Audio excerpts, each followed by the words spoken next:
Hey everyone, welcome to the Don't Do This guide. Today we're diving into a crucial but often overlooked topic: plant spacing. This isn't just about making your garden look neat. Spacing can make or break your harvest. We'll cover why it matters, some general rules, specific veggie tips, and the biggest mistakes to avoid. Whether you've got a big backyard or just a few pots, you'll learn how to set your plants up for success.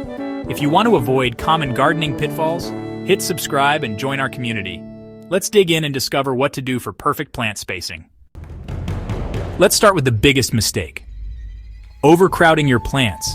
More plants doesn't mean more harvest. It usually means more problems.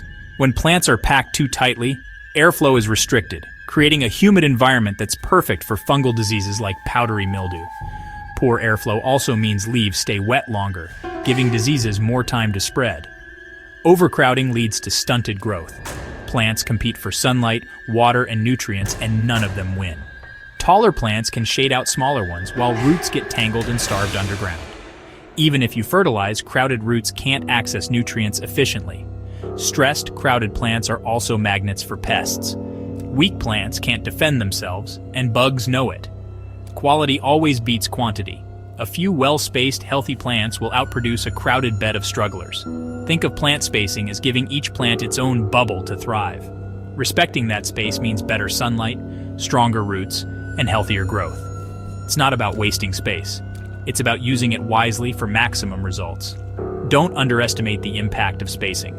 It affects airflow and disease, resource competition, and pest resistance.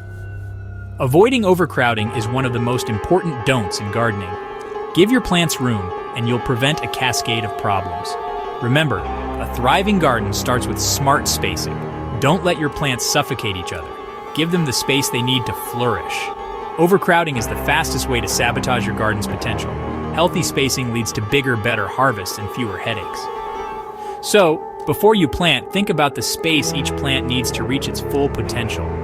Your garden will thank you with stronger, more productive plants. Don't fall for the more is better myth. Smart spacing is the real secret to abundance. Make spacing a priority and watch your garden transform. Let's move on to how to space different types of plants for the best results. Now that you know why spacing matters, let's break it down by plant type. Root crops like carrots, beets, and radishes need room underground. Thin seedlings so each root can grow big and straight. Carrots and radishes can be an inch or two apart. Beets and parsnips need more, up to 6 inches. Leafy greens, lettuce, spinach, kale need space for their leaves to spread. Head lettuces want 8-12 inches. Loose leaf types can be closer. Kale and Swiss chard get big. Give them 12-18 inches. Fruiting plants like tomatoes, peppers, cucumbers, and squash need the most space. Indeterminate tomatoes, 2-3 feet apart. Peppers and eggplants, 18-24 inches. Vining cucumbers and squash can take over. Plan for their sprawl or grow them vertically.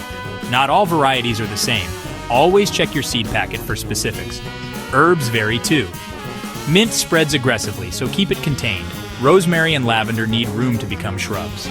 Don't use a one-size-fits-all approach. Know your plant's mature size and growth habit. Research before you plant, and you'll avoid a lot of trouble later. The right spacing starts with understanding your plant's needs. Group plants by type, but always adjust for the specific variety. Smart planning now means healthier, more productive plants later. Let's get into some quick reference spacing tips for popular veggies. Ready? Here's your cheat sheet. Here's a quick guide for spacing some garden favorites. Tomatoes. Indeterminate types need 24-36 inches, bush types 18-24 inches. Carrots, thin to 2-3 inches apart after sprouting. Lettuce, head types 8-12 inches, loose leaf 6-8 inches. Beans, bush beans 4-6 inches apart. Pole beans 6-8 inches along a trellis. Peppers 18-24 inches between plants. Cucumbers, on the ground space hills several feet apart. On a trellis 12 inches between plants. Squash zucchini needs 2-3 feet. Winter squash 4-8 feet. For leafy greens, a handspan between plants works well. For root crops, a few finger widths. Always check your seed packet for the best spacing for your variety. Don't forget pathways. Leave enough room to walk, weed, and harvest. Crowded rows make maintenance a nightmare. Plan your layout for both plants and people. Good spacing isn't just about the plants. It's about making your garden easy to care for. Use these guidelines as a starting point, but adjust for your space and needs. The right spacing leads to healthier plants and bigger harvests. Don't guess. Measure and plan for success. Now let's talk about how to maximize your space, even in small gardens.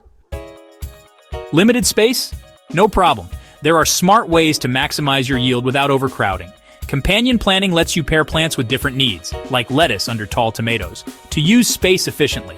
Staggered or offset rows, triangular patterns, fit more plants without direct competition. Vertical gardening is a game-changer. Train cucumbers and beans up trellises or tomatoes up cages to save ground space and boost airflow. Intercropping means planting quick crops, like radishes, between slow growers, like tomatoes. Harvesting the fast ones before the big plants need the room. Succession planting keeps your beds productive all season. Plan for what comes next as you harvest. Always space for the mature size, not the seedling. Tiny plants grow fast. Square foot gardening divides beds into 1-foot squares, each with a set number of plants. Great for small spaces. Use sturdy supports to keep plants upright and contained. Flimsy cages lead to chaos. Plan your garden on paper first. Sketch layouts, check mature sizes, and avoid crowding before you plant. Smart planting saves time and prevents headaches later. Don't just fill every inch. Leave room for growth and access. Use every dimension, up, down, and across. The best gardens are planned, not packed. With these strategies, even small spaces can be super productive. Think creatively, and your garden will reward you. Now let's look at the most common spacing mistakes and how to fix them. Don't let these blunders ruin your hard work. Let's spotlight the most common plant spacing mistakes and how to avoid or fix them. Ignoring seed packet instructions is the top blunder. Those guidelines are there for a reason.